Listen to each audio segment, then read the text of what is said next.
Bismillahirrahmanirrahim. Alhamdulillahirabbil wassalatu wassalamu ala asyrafil anbiya'i wal mursalin wa ala alihi wa sahbihi ajma'in. Rabbi shrah li sadri wa yassir li amri wahlul 'uqdatam min lisani yafqahu qawli. Subhanaka la 'ilma lana illa ma 'allamtana innaka antal alimul hakim. La hawla wa la quwwata illa billahil 'aliyyil 'azim. Assalamualaikum warahmatullahi ta'ala wabarakatuh. Qala musannif rahimahullahu ta'ala wa nafa'ana fi 'ulumihi fid dharain amin ya rabbal alamin. Dan lagi sabda Nabi sallallahu alaihi wasallam, ma min 'abdin yasumu yawman min ramadhana illa zuwija zawjatan min al-huril 'ain fi khaymatin min durratin mujawwafah mimma na'ata Allah azza wa jalla hurun maksuratun fil khiyam ala kulli imra'atin minhunna 70 hullatun ليس منها حلة على اللون الأخرى ويعطي 70 لونا من الطيب ليس منها لون عن لون الأخرى ويعطي 70 سريرا من ياقوتة موشحة بالدر على كل سرير 70 فراشا وعلى كل فراش أريكة لكل امرأة 70 ألف وصيفة لحاجتها وسبعون ألف وصيفة أخرى مع كل وصيفة صحيفة من ذهب فيها لون من الطعام يجد لآخر لقمة فيها لذة لم يجد لأوله ويعطي زوجها مثل ذلك على سرير من ياقوتة حمراء ذلك بكل يوم من رمضان سوى ما يعمل من الحسنات. Artinya tiada daripada seorang hamba Allah Ta'ala yang puasa sehari daripada bulan Ramadan itu malaikat diberi akan dia itu isteri daripada bidadari dalam khemah. Jadi kita cerita bab kelebihan bulan puasa, cerita tentang nikmat-nikmat yang Allah beri di syurga. Apa dia? Iaitu nikmat bidadari. Habis tu orang puan tak ada lah. Kebanyakan bila sebut nikmat syurga, bidadari. Dah, seolah-olah nikmat syurga lelaki sahaja, tidak perempuan. Ya gini, nikmat dalam syurga ni, apa yang lelaki dapat, perempuan pun dapat sama je. Hak tu sedia maklum, kecuali satu sahaja kata ulama, iaitu poligami. Jadi sebab tu tak perlu sebut dah nikmat makan, bergalak, bersukaria, mahliga, tak ada cerita mana dah. Cerita tumpuh hak tak ada dipuang, iaitu hurul ain. Cerita situ je. Hak lain tu makan enak, sedap, wildanung, kanak-kanak, mahligai, nak yakub, emas, perak, tu dari cerita tu semua ada belaka dah. Lelaki pun boleh, perempuan pun boleh. Cuma dikhususkan sebut bidadari sebab apa? Sebab nikmat ni ia tidak ada di perempuan, hanya di lelaki sahaja. Dah orang pun deki, dah. Ya deki ni kena ingat, ya deki ni kalau benda yang kita suka kita tak dapat, orang lain dapat, barulah mari perasaan deki. Kalau benda yang kita tidak suka orang lain dapat, tak deki. Ada? Tak deki.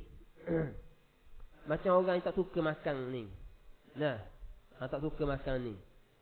Tiba-tiba dia tawar kita makan ni, tengok aku ada duit boleh beli banyak. Deki apa? Tidak wahai. Benda yang kita tak wahai, kalau orang tu ada, kita tak deki.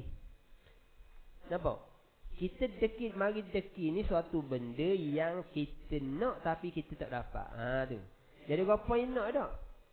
Bidadari ramai? Tak. Laki ramai? Tak. Jadi bila keinginan tak ada lagu tu, bila Allah cerita tentang bidadari khas untuk lelaki, nak deki apa? Barang ia tak minat. Jadi Allah bagi kita nikmat dalam syurga ni apa hak hamba-Nya suka. Nampak tak? Hamba-Nya suka. Hak tu bagi ya. Kalau orang puan yang minat pinggan makuk, Allah bagi pinggan makuk, alik sana pinggan makuk lagi. Tu. Saya sedikit penjelasan lah. Takut bila sebut nikmat je, mana bila lari dah orang puan tak ada ke? Tak. Baik. Allah bagi isteri daripada bidadari di dalam khemah daripada mutiara yang berongga. Mana mutiara yang cantik, dalam mutiara tu ada rongga. Tempat boleh istirahat. Ayatnya gereng, hebat asomel. Iaitu daripada yang disifatkan oleh Allah Azza wa Jalla dalam Al-Quran, firman-Nya hurum maksuratun fil khiyam, yakni beberapa bidari yang tersimpang, yakni tersembunyi di dalam beberapa khemah. Adalah di atas tiap-tiap perempuan daripada bidadari itu 70 pakaian.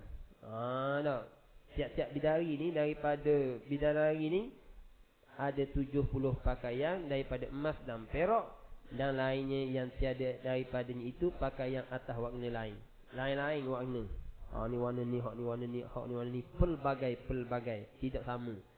Dan memberi Allah baginya akan 70 warna bau pula. Hak ni bau lagu ni, orang ni hak bau lagu ni, bidadari ni bau lagu ni, bidadari bau lagu ni.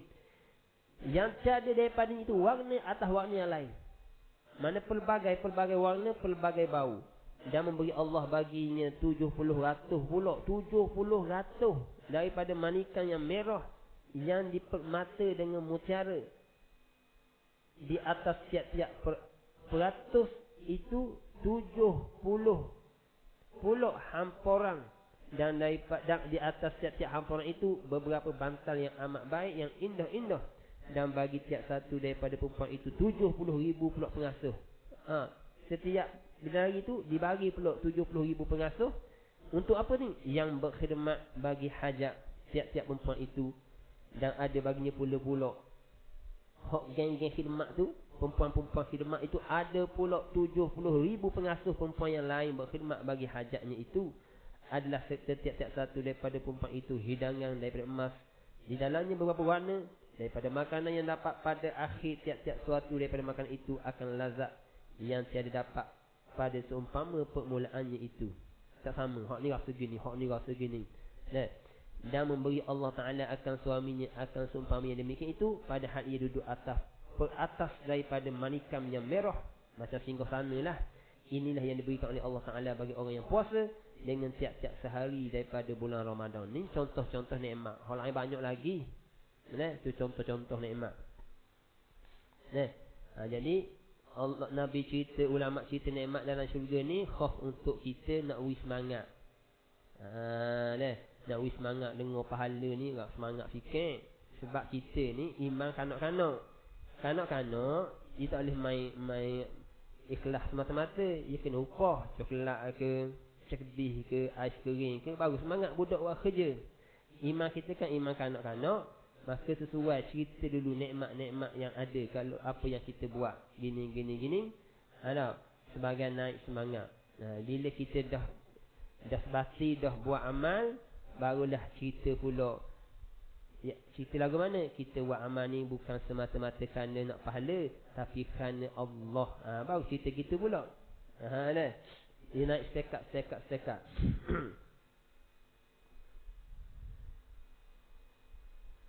Dan tiap-tiap bulan Ramadan itu daripada kebajikan. Mana sepanjang bulan tu kebajikan saja. Kebajikan saja. Itu lebih dia. Dan lagi sabda Nabi sallallahu alaihi wasallam, "Man shoma Ramadhana wa aqamahu imanan wa ihtisaban, ghufira lahu ma taqaddama min dhanbi." Barang siapa yang puasa Ramadan dan mendiri akan dia.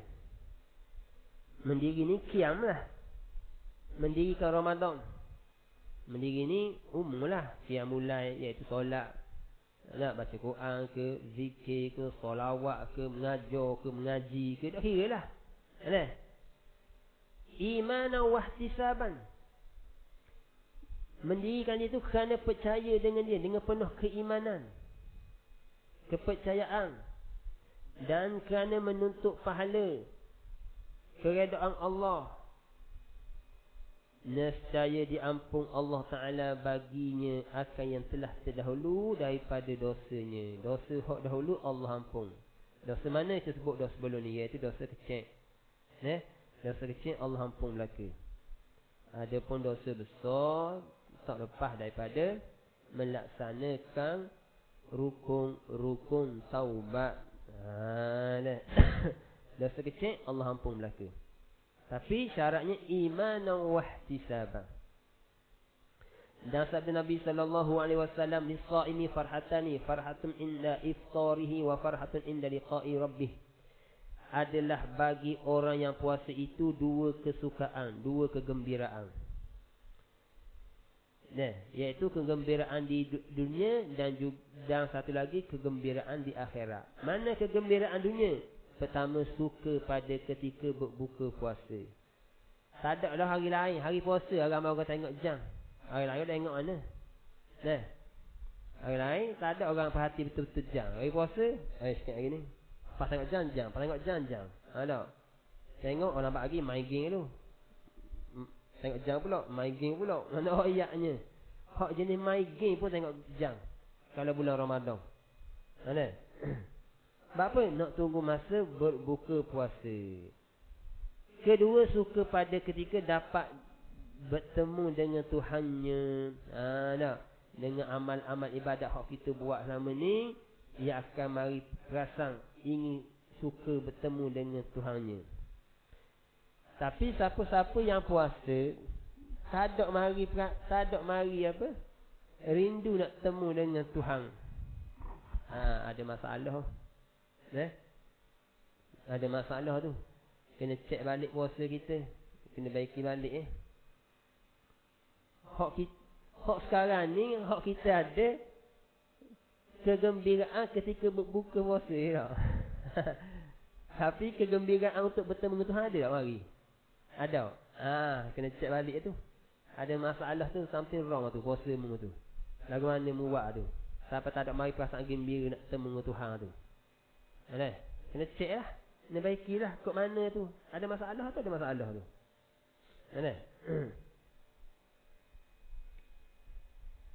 Sedangkan orang yang kasih kepada Tuhan ni, dia tidak takut mati. Tak takut mati. Sebab dengan matilah dia dah akan bertemu dengan Allah Subhanahu Wa Taala nanti. Kasih dia. Ni. Kita tak mari ni. Ada masalah ni. Mana kita mari suka pada dunia sahaja, iaitu ketika berbuka. Kegembiraan di akhirat ada tak? Tak ada. Mana? Suka bertemu dengan Allah tak ada. Tu ada bahaya tu, ada penyakit tu. Kena cek tu. Dan lagi sabda Nabi sallallahu alaihi wasallam, "Likulli syai'in babun wa babul ibadati as-shaum." Adalah bagi tiap-tiap suatu itu pintu. Tiap-tiap suatu benda ada pintu dia. Dan pintu ibadat itu puasa. Puasa ia adalah pintu ibadat. Tu. Sebab apa? Sebab di puasa tu banyak benda hak kita boleh buat. Pintu ibadat itu puasa. Bahkan kata Syekh Junaid Al-Baghdadi, dia kata mana? Bahawasanya puasa itu sebahagian daripada jalan. Jalan menuju kepada Allah Subhanahu Wa Taala. Sebab apa? Sebab puasa itu adalah pintu dia. Tu. Dia ada pintu dia. Sebab itulah kita sebut sebelum ni, dalam bab mujahadatun nafsi, urusan lapar ni duduk depan sekali ulama bahas. Sebab apa? Pentingnya dalam urusan lapar ni, sebelum kita nak mujahadah dalam bab lain. Nak mujahadah bahagian ni, nak mujahadah bahagian ni, kena menang dulu mujahadah kurang makan, kurang minum. Kalau hak tu nak mujahadah hak bahagian lain, payah. Tak, sebab urusan makan ni ulama letak depan sekali. Tak, dia jaga betul-betul itu. Hak ni nak lepas, hak lain jangan sembang lah. Jadi orang yang mula-mula nak bermujahadah, mujahadah lawan nafsu, mula-mula sekali benda apa hak dia kena lawan? Kurang makan, kurang minum.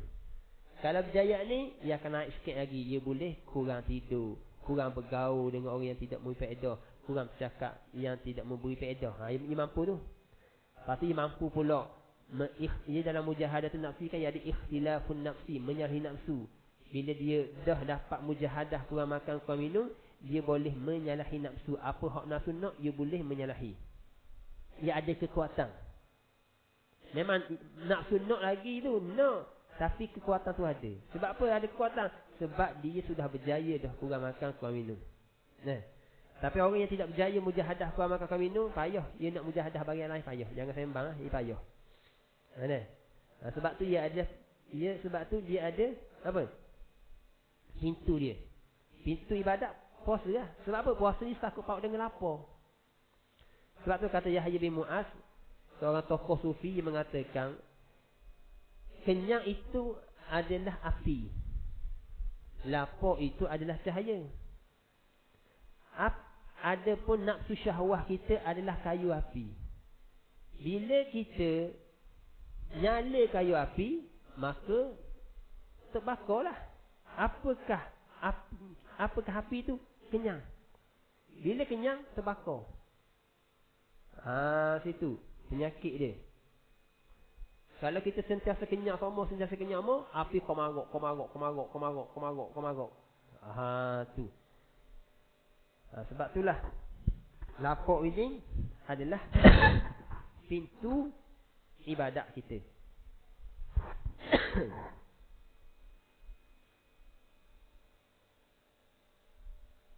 Kemudian sabda Nabi sallallahu alaihi wasallam lagi, naumus sha'im ibadah. Tengok. Artinya bermula tidur orang puasa itu jadi ibadat. Tidur ibadat. Kalau kita semayang boleh tidur tak? Tak boleh, batal semayang. Kalau semayang dalam keadaan ngantuk sangat, makruh hukum dia. Puasa dah. Bukan setakat ngantuk, tidur boleh pahala dah. Tu nak ayat lebih dia. Lebih dia tu. Tak? Semayang boleh cakap, boleh buat. Dah. Puasa boleh cakap, boleh. Dan pada satu riwayat hadis yang diriwayatkan oleh Sayyidina Abdul Qadir Al-Jailani radhiyallahu anhu, naumus sha'imi ibadatan wa sumtuhu taslihun wa du'a'uhu mustajabun wa amaluhu mudha'afun. Bermula tidur orang puasa itu jadi ibadat. Boleh ibadat. Nak orok, apa nak orok? Lapar, tidur dulu sekejap, ibadat. Dan dianya itu tasbih. Jadi yang nak cakap tasbih dah. Nah. Dan doanya itu mustajab. Doa ni mustajab. Sebab dia lapar ni, dia sabar dengan perintah Allah. Tak makan, tak minum, tahan lagu tu lah. Nah, dia doa orang lapar ni mudah mustajab. Dia lebih fokus nak banding dengan orang kenyang. Tak berapa fokus mana. Nah, macam ibarat orang dah dapat satu benda dah, dia minta dengan orang lagi, tak berapa sungguh mana kan. Orang hak tak ada benda ni tak ada, dia mesti minta dalam keadaan sungguh. Ada orang yang ada dah benda, satu benda, dia minta dengan orang lain lagi, nak lagi, dalam keadaan biasanya tak sungguh mana. Dan amalnya berganda-ganda. Amalnya dilipat kali ganda. Sebab apa? Bila lapar ni sabar, tahan daripada makan minum kan. Bila dia sabar dengan kelaparan, tapi dia buat amal juga, maka amalnya dilipat kali ganda. Itu lebihnya puasa. Sebab tu Allah kata dalam hadis qudsi kan, wa ana ajzi bih, dan aku sendiri yang membalahnya. Besar tu. Ganjaran puasa tu besar. Jadi puasa ni kita nak tidur boleh, ngatuk boleh, lakluk boleh, tak khusyuk pun boleh. Semayang tak konsisten, ngatuk tak boleh, tidur lagi tak boleh, tak khusyuk tak boleh. Dia kena konsisten dan sebagainya. Tu kelebihan orang puasa tu, banyak kelebihan dia.